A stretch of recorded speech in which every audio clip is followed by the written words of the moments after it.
Let's be real. We're in the middle of a full-blown AI explosion.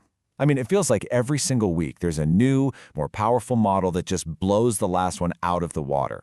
But what if the engine that's driving this entire revolution is starting to sputter?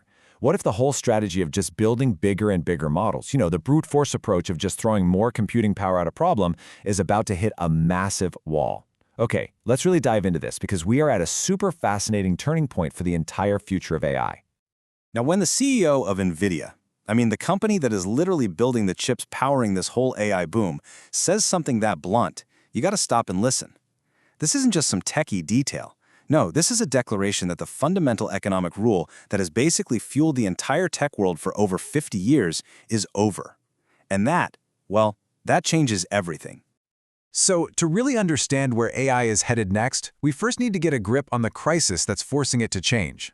We're talking about the end of an era, the end of that predictable, exponential growth in computing power we've all gotten so used to. For half a century, Moore's Law has been the steady heartbeat of Silicon Valley. It's a really simple but incredibly powerful idea. Tech gets twice as powerful, for about the same price, every couple of years. It's this relentless, predictable progress that gave us modern computers, our smartphones, and today's massive AI models.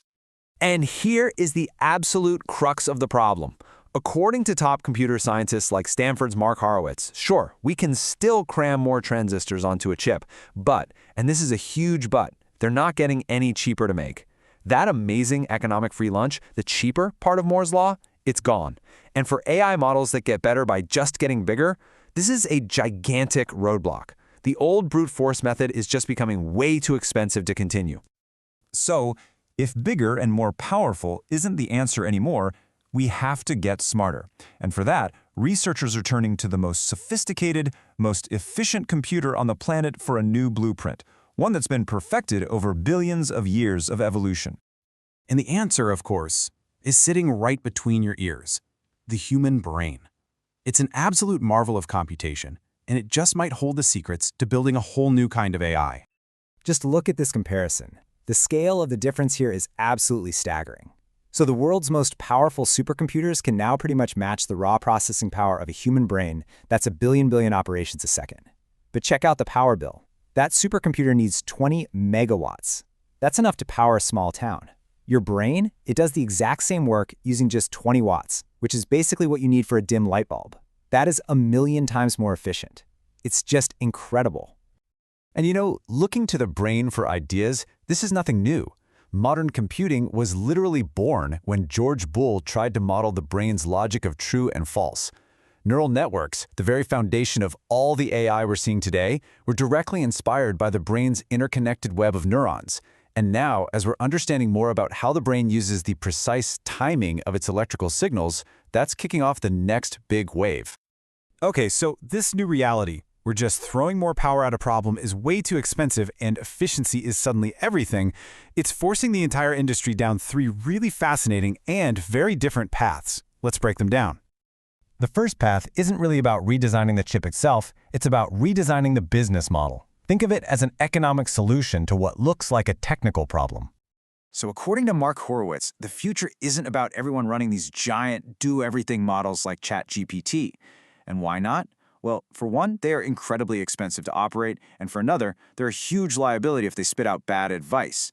He thinks the real money is going to be made by using those huge models to create smaller, specialized AIs that do one thing really well and do it cheaply and reliably. Now, this second path, this one is way more radical. This is about basically throwing out the old rulebook for designing computer circuits and building hardware that actually thinks a little more like a brain does. It's a concept being developed at places like NIST called race logic, and instead of thinking about a single file line of information, I want you to picture a race. Instead of just processing ones and zeros one after another, it actually creates a competition. Multiple signals race through different pathways, and get this, the first one to the finish line is the answer.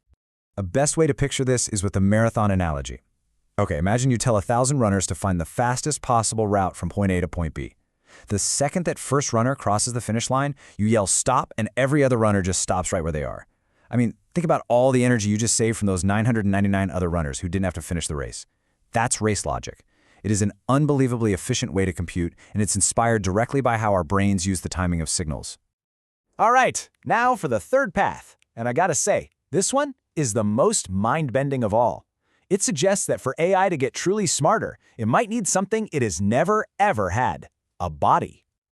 The philosopher Primavera Fizzoni argues that we completely underestimate how much of our own intelligence comes not from our brain floating in a vat, but from our physical interaction with the world. Our hands, she says, aren't just tools we use, they're actually organs of the mind. So how does a body actually create knowledge? Well, here are two key ways. First, your brain creates what's called a peripersonal space. It's like a dynamic 3D map of the world that you can immediately touch. It's the reason you can just effortlessly grab your coffee cup without even looking right at it. But even more profound is this idea of double sensation. Now think about this. When you touch your left hand with your right hand, you feel two things at once, right? You feel your right hand touching, and you feel your left hand being touched. It's a simple act, but it's what creates a fundamental sense of self, something a disembodied AI completely lacks. So, when you bring all three of these paths together, what does it all mean? Well, we start to see the outline of a totally new future for AI. It's one that's way less about raw brute force power and much more about efficiency, cleverness, and maybe even physical experience. And this leads us to the really big, really challenging question. We've always kind of thought of intelligence as just pure computation, right? Pure data.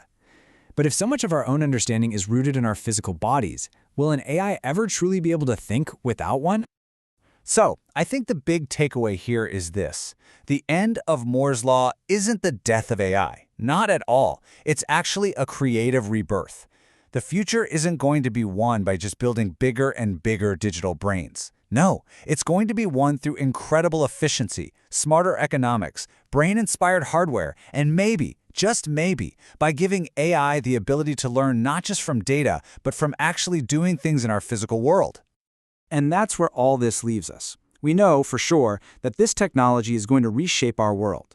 But as we move beyond this era of just scaling everything up, the really big question of who is going to invent and ultimately own this next generation of intelligence, well, that race is wide open, and the winner is still to be decided.